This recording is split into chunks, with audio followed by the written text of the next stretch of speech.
बिस्मिल्लाहिर्रहमानिर्रहीम। अस्सलाम वालेकुम। अबरार रशीद आपकी खिदमत में हाजिर है और आपसे दरख्वास्त है कि अगर अभी तक आपने इस चैनल को सब्सक्राइब नहीं किया तो इसे सब्सक्राइब कर लीजिएगा। जो नोटिफिकेशन बेल या बेल आइकन है उसको ज़रूर प्रेस कीजिएगा ताकि वीडियो का नोटिफिकेशन बर वक्त आप तक पहुंच सके। आपका बहुत बहुत शुक्रिया। आजकल पाकिस्तान के मुख्तलिफ इलाकों में नज़ला, ज़ुकाम, गले की खराबी, बुखार ये आम है और आपसे भी दरख्वास्त है कि आप जहाँ पर भी हैं अपनी सेहत का ख्याल रखिएगा। और अगर आपकी तबीयत ज़्यादा ख़राब हो तो कोविड यानी कोरोना का टेस्ट करवाने में कोई हर्ज नहीं। उसकी वजह यह है कि काफ़ी ज़्यादा कोरोना के केसेस सामने आ रहे हैं। अल्लाह ताला हम सब पर रहम करे, आमीन। 30 अगस्त जो है वो पाकिस्तान में अहमियत का हामिल दिन होगा या अहमियत इख्तियार कर चुका है। इस हवाले से मैं बताऊंगा कि इसकी अहमियत क्या है। और दूसरी बात यह है कि एक उल्टी गिनती शुरू हो चुकी है और इसके जिम्मेदार भी हमारे साबिक वज़ीर आज़म हैं यानी इमरान खान। गुज़श्ता रात जब उन्होंने इस्लामाबाद में एहतजाजी रैली जो कि F9 में थी या एहतजाजी जलसा कह लें, उससे जब खिताब किया तो हमेशा की तरह एक एंग्री ओल्ड मैन की तरह उन्होंने ये खिताब किया और एक मरतबा फिर इस्लामाबाद के IG, इस्लामाबाद के DIG और वो जो खातून जज हैं उनको ललकारा। और जिसके बाद मैंने एक वीडियो भी की थी कि पुलिस के जो जवान हैं उन्होंने एक किस्म की बगावत का ऐलान किया। उन्होंने अपने सीनियर से कहा कि जनाब हम PTI के लीडर को सिक्योरिटी देने से कासिर हैं। उसकी वजह ये बताई, हालांकि ये बड़ी अनहोनी सी बात है, वेरी अनयूजुअल। उसकी वजह उन्होंने ये बताई कि जनाब जो शख्स सुबह शाम हमारे कमांडर्स, अब जाहिर है ये जो IG और ये पुलिस के कमांडर्स होते हैं और IG, DIG वगैरह, जो शख्स सुबह शाम हमारे कमांडर्स के बारे में नाजेबा कलमात अदा करे, जलसों में उनको ललकारे, वो IG करके और DIG सुन लो, यहाँ तक कि जज साहिबा जो खातून है उनको भी उन्होंने ललकारा और संगीन नताइज की धमकियाँ दी। जिसके बाद इस तरह की सूरत हाल पैदा हुई। ज़ाहिर है सिक्योरिटी तो अब भी उनको हासिल है, लेकिन अब इतलात ये हैं कि उल्टी गिनती, जिस तरह मैं कह रहा था कि ऐन मुमकिन है कि इमरान खान को किसी भी वक्त किसी भी दिन गिरफ्तार कर लिया जाए। इसके लिए तमाम ग्राउंड वर्क जो है वो तैयार है। और गुज़श्ता रात इस तरह की अफवाहें गर्दिश कर रही थी कि लाहौर और इस्लामाबाद और रावलपिंडी में हंगामी सूरत हाल का ऐलान किया गया है या हंगामी सूरत हाल यानी रेड अलर्ट है।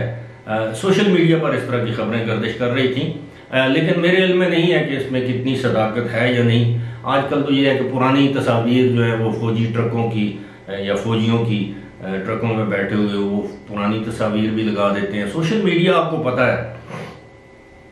अब सूरत हाल ये है कि गुज़श्ता रात इस तकरीर के फौरी बाद पैमरा ने एक नोटिस लिया इस तकरीर का और इमरान खान के लाइव जो खिताब है उस पर पाबंदी आयद कर दी कि यानी कोई भी टेलीविज़न चैनल और यहाँ तक YouTube चैनल भी जो हैं वो लाइव खिताब नशर नहीं कर सकेंगे। अलबत्ता रिकॉर्डेड खिताब इमरान खान का दिखाया जा सकता है टेलीविज़न चैनल पर।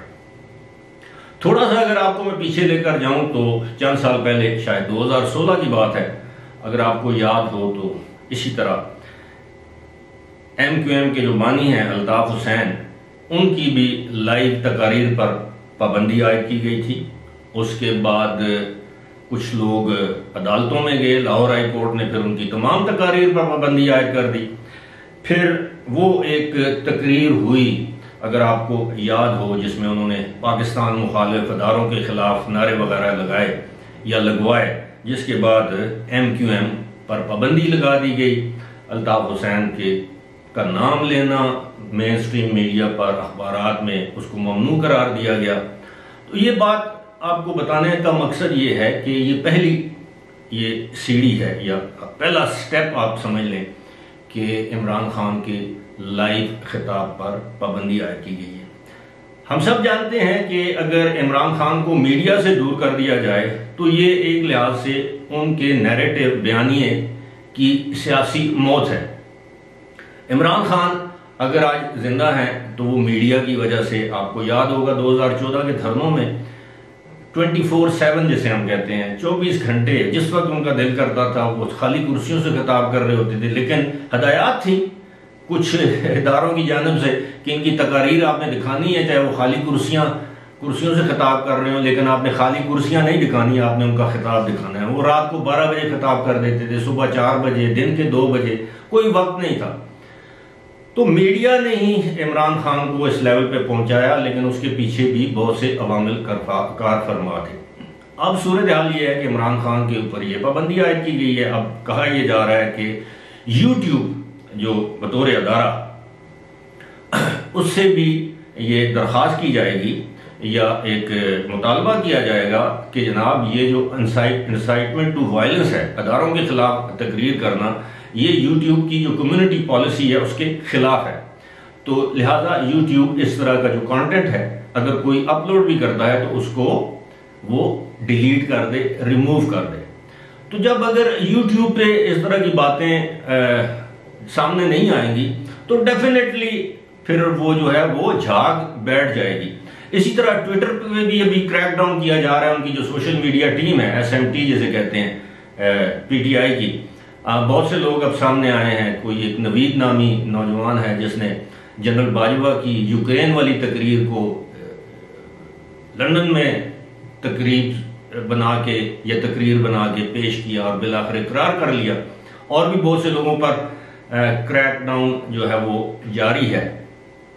अब सूरत हाल ये है कि अगर यूट्यूब, अब गुज़श्ता रोज़ यूट्यूब से याद आया, अब हम पर बहुत से लोग, हमारे जो देखने वाले हैं, व्यूअर्स हैं, वो ये इल्ज़ाम लगाते हैं कि जनाब हम वन साइडेड बात करते हैं। अब आप देखिए कि हम तो हक़ाइक़ को बयान करते हैं। अगर इमरान खान इदारों को ललकारेंगे और यूनिफॉर्म इदारे जो हैं जिसमें पुलिस है, रेंजर्स हैं, FC है, यहाँ तक कि गुज़श्ता रोज़ उन्होंने यूट्यूबर से खिताब किया, उसमें उन्होंने बताया कि जनाब ये जो चिड़ियाघर वालों से, चिड़ियाघर से फ़ोन आ जाता है। अब चिड़ियाघर से मुराद ये है कि लाहौर में जो चिड़ियाघर है उसके बिल्कुल मुल्क जो है वो ISI का दफ्तर है, बहुत बड़ा सेटअप है। और उनका इशारा उस जानिब था कि वहाँ पे हम कोई पोस्टिंग ट्रांसफ़र करते हैं तो वहाँ से फ़ोन आ जाता है कि ऐसा मत किया जाए।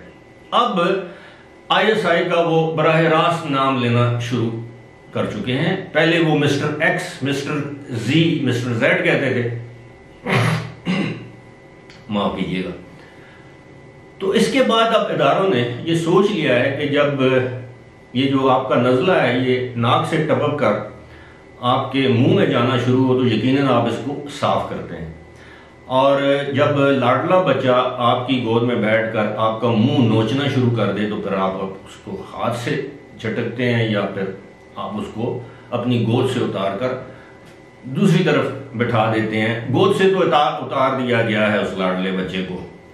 अब वो लाडला बच्चा जो है वो अब जिद पे है और जिद के दौरान जो है वो तरह तरह के इल्ज़ामात लगा रहा है अदारों पर। अदारों ने ये फैसला तहैया कर लिया है कि जनाब ये शख्स जो है वो अब पाकिस्तान के लिए, पाकिस्तान की सालमियत के लिए, यकजहती के लिए ये शख्स इंतहाई खतरनाक है, उसी तरह जिस तरह अल्ताफ हुसैन बन गया था। अब ये तो आप देखिएगा कि उल्टी गिनती शुरू हो चुकी है। और फिर आप ये भी देखिएगा कि जब आपका रिकॉर्डेड खिताब आएगा उसमें भी कोई मायूब अल्फाज होंगे या फिक्रे होंगे या जुमले होंगे, उनको डिलीट या हज़फ किया जाएगा तो फिर जाहिर है एक असर तो पड़ेगा। अब 30 अगस्त की मैंने बात की है। 30 अगस्त क्यों इम्पोर्टेंट है? 30 अगस्त की 2 अहमियतें हैं। एक तो यह है कि इलेक्शन कमीशन ने तौहीन इलेक्शन कमीशन का नोटिस दे रखा है इमरान खान को, असद उमर को और फवाद चौधरी को तलब कर रखा है इलेक्शन कमीशन में। अगर तो वो इस दिन हाजिर होकर माफ़ी मांग लेते हैं तहरीरी तौर पर, गैर मशरूत तौर पर, तो बात मुमकिन है इलेक्शन कमीशन उनकी माजरत या माफ़ी को कबूल कर ले। अगर वो पेश नहीं होते तो जाहिर है फिर एक तरफा कार्रवाई शुरू की जाएगी, और एक तरफा कार्रवाई की सूरत में अगर तौहीन इलेक्शन कमीशन के मुर्तकिब होते हैं इमरान खान, असद उमर और फवाद चौधरी, तो फिर इलेक्शन कमीशन के पास ये इख्तियार है, अदालती इख्तियार है कि वो उनको नाअहल करार दे सकते हैं 5 साल के लिए। तोशा खाना का केस अलग है, उसमें ताहयात नाअहली हो सकती है, जिस तरह मियां नवाज शरीफ ताहयात नाअहल हुए थे, फैसल वाउडा ताहयात नाअहल हुए थे, और इसी तरह जहांगीर तरीन, उनका केस थोड़ा सा डिफरेंट है। अलबत्ता एक चीज और है कि 29 अगस्त को IMF की बोर्ड ऑफ गवर्नर, आप जैसे कह लें, उसके एक फाइनल मीटिंग हो रही है जिसमें पाकिस्तान को दिए जाने वाले कर्जे की उस किस्त की मंजूरी दी जाएगी जो कि 1 अरब 17 करोड़ या 1 अरब 20 करोड़ डॉलर के करीब है, और अगले ही दिन वो रकम जो है वो पाकिस्तान मुंतकिल हो जाएगी स्टेट बैंक ऑफ पाकिस्तान के अकाउंट में। अब इसका मतलब ये है कि फौरी तौर पर सऊदी अरब पैसे दे देगा, यानी पाकिस्तान में डॉलर की कीमत नीचे आ जाएगी, स्टॉक एक्सचेंज फिर ऊपर चला जाएगा, मजीद ऊपर चला जाएगा, महंगाई में कमी आएगी, निस्बतन कमी आएगी। मैं ये नहीं कहता अचानक महंगाई खत्म हो जाएगी, लेकिन इसके पीछे एक मंतक है। मंतक ये है कि PTI की इस वक्त दानिस्ता एक कोशिश है कि किसी न किसी तरह मुल्क में अफरा तफरी इंतशार पैदा किया जाए, सड़कें गर्म की जाएं। सड़कें गर्म करने से मुराद ये हंगामे, ये गिराव जलाव किया जाए, और बिल आखिर IMF जो है वो इस मामले को मजीद डिले कर देगी कि पाकिस्तान में तो इंस्टेबिलिटी है, ऐसा होगा नहीं। और जो बाकी जो ममालिक हैं, सऊदी अरब, चाइना, UAE, कतर वगैरह, ये फौरी तौर पर हमें जो है वो कर्जों की किस्तें या जो भी तेल है डेफर्ड पेमेंट पर वो रिलीज करना शुरू कर देंगे। तो ये 30 अगस्त इसलिए इम्पोर्टेंट है, और 30 अगस्त के बाद आप देखिएगा, अब इमरान खान ये समझ चुके हैं कि इदारों ने वाज़े तौर पर उनको बता दिया है कि जनाब हम मुदाखलत नहीं कर सकते किसी भी मामले में, और जो इलेक्शन है वो अपने मुकर्रर वक्त पर होंगे, इस हुकूमत को अब वक्त दिया जाएगा, क्योंकि इस वक्त इदारे जो हैं वो इस बात के मुतहम्मिल नहीं हो सकते कि वो एक मरतबा फिर मुल्क को इंस्टेबिलिटी की तरफ लेकर जाएं। फिलहाल नए इंतखाबात कराने का ना मौका है, ना इसके जो मारूजी पाकिस्तान के जो माशी हालात हैं इसकी इजाज़त देते हैं। लिहाजा इससे उल्टी गिनती के जो असरात हैं, जो नताइज हैं, वो हर गुजरते दिन के साथ साथ आपके सामने आना शुरू हो जाएंगे। आपने भी इंतज़ार करना है, हम भी इंतज़ार कर रहे हैं। फिलहाल मुझे दीजिए इजाज़त। खुदा हाफिज़।